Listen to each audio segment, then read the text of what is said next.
Okay, so welcome to your Aztec Empire presentation. Just follow along with the presentation and make sure you have your notes out so you can fill out the notes as you listen, and you can pause the video and move at your own pace, which is a great perk of doing it in this way. So let's get started here. We have the Aztec Empire, the great empire that existed just north of the Mayan civilization and came quite a bit later after the Mayans established themselves. Okay, so thinking about geography, the Aztecs founded the capital of Tenochtitlan, an island in the middle of Lake Texcoco, excuse my pronunciation, which is modern day Mexico City. All right, the weather, they had a moderate climate, interconnecting lakes, forest, and wild game. So a lot of great conditions in order to make a successful civilization and feed their people. Um, Mesoamerica, which includes the southern part of Mexico and parts of northern Central America, as we talked about. So the Aztecs, along with the Mayans, existed in Mesoamerica. Okay, you can see all of the red here is where the Aztec Empire at its peak spread. And then, of course, you have the Yucatan Peninsula down here, which is where the Mayans lived and existed. Now, we're going to zoom in really quick here to this lake right here. This is Lake Texcoco, and this is really the heart of the Aztec Empire, and it's where modern-day Mexico City is. So just a closer look. This is the Mexico Valley. You can see you have the city of Tenochtitlan right here on an island, connected to the mainland by these what we call causeways, which are the overwater routes. And Tenochtitlan is a fascinating city. We're going to look at that a little more closely.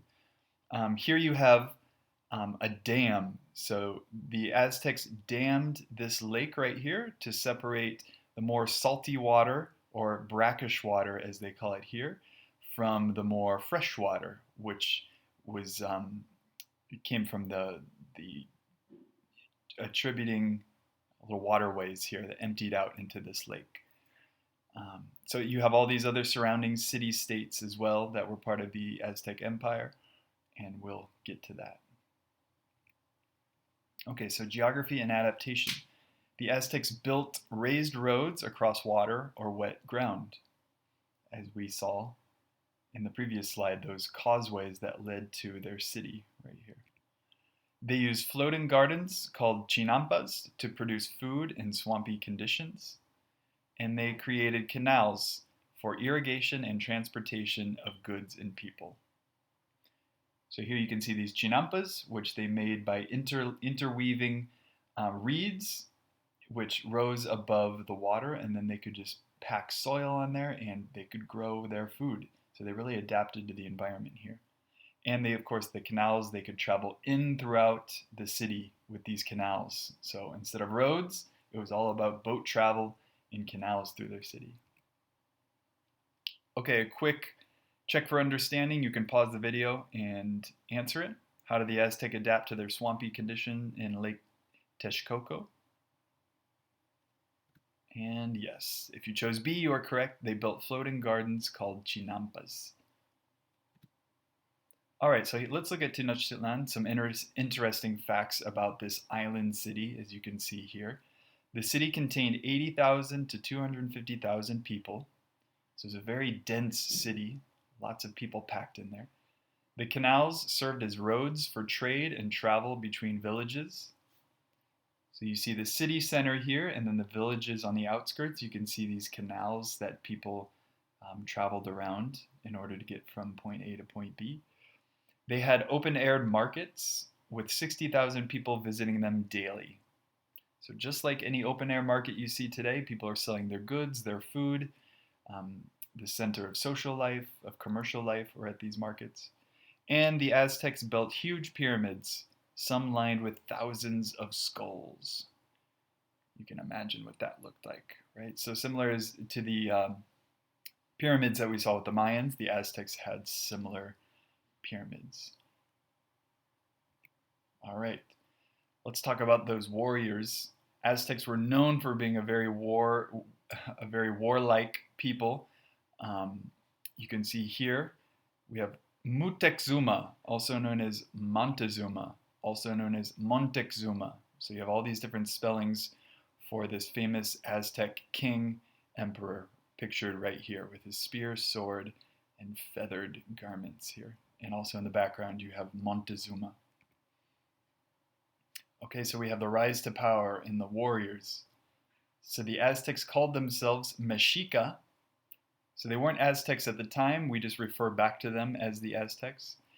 And they were skilled warriors that had one ruler ruled over the Aztec Empire. Under the leader Montezuma, they expanded to 1/3 of Mexico, mostly in the south. So Montezuma was that emperor, leader, priest king, we'll call them, who really expanded their empire. Okay, they had a population of 25 million at their peak, and they grew stronger through war, tribute, and trade. Tribute means the Aztecs made neighboring tribes pay them in order to not be attacked. Neighboring tribes paid tribute with good reason, as they did not like being bullied. This will affect the Aztecs in the future. Okay, so when the Aztecs expanded and they took over other city-states, they didn't just completely wipe them out, eliminate them. No, they said you can keep your gods, you can keep your rulers' way of life, but you need to give us tribute. Right? You need to give us food and goods, and for that we will protect you, and you also need to provide soldiers in the name of the Aztec Empire. So you can see all these funds and goods coming to Tenochtitlan. Tenochtitlan's becoming more and more powerful. Okay, here's your check for understanding. What is tribute? And if you chose C, you would be correct. A payment to ensure the Aztecs would not attack. Okay, sure, Aztecs, I'll pay you, just don't attack us. We'll give you what you need. We'll give you soldiers. We'll give you food. Just please don't attack us. Okay, getting into the religion here, we have a belief in polytheism, or many gods, similar to the Mayans that we learned about. They worship the gods of sun, rain, and moon. Their temples and their cities were all dedicated to these gods. And a key point here is that the Aztecs predicted that Quetzalcoatl, or the serpent god of creation, pictured here, would return in the early 1500s. Why is that a key point? Well, we'll talk about that in the next slide. All right, here you have Quetzalcoatl, the serpent god, feeding on its oh my gosh, I've lost the word. The people that are offered up, sacrificed, right? So just as the Mayans did, the Aztecs were big on human sacrifices, but even more so than the Mayans. Here we go, sacrifice. So the Aztecs attempted to please their gods by human sacrifices. Sacrifices were a military deterrent. Sacrifices were used as intimidation to the people and other tribes. Right. And typical sacrifices would take place on top of a high temple. As you can see pictured here, the sacrifice is happening up at the top of the temple. And the Aztecs sacrificed approximately 20,000 people a year. So it was a constant flow of blood dedicated to their gods, so that their gods would keep the world going, keep it moving, keep it turning. They needed their blood in order to do that. Down here it says special occasions demanded more blood.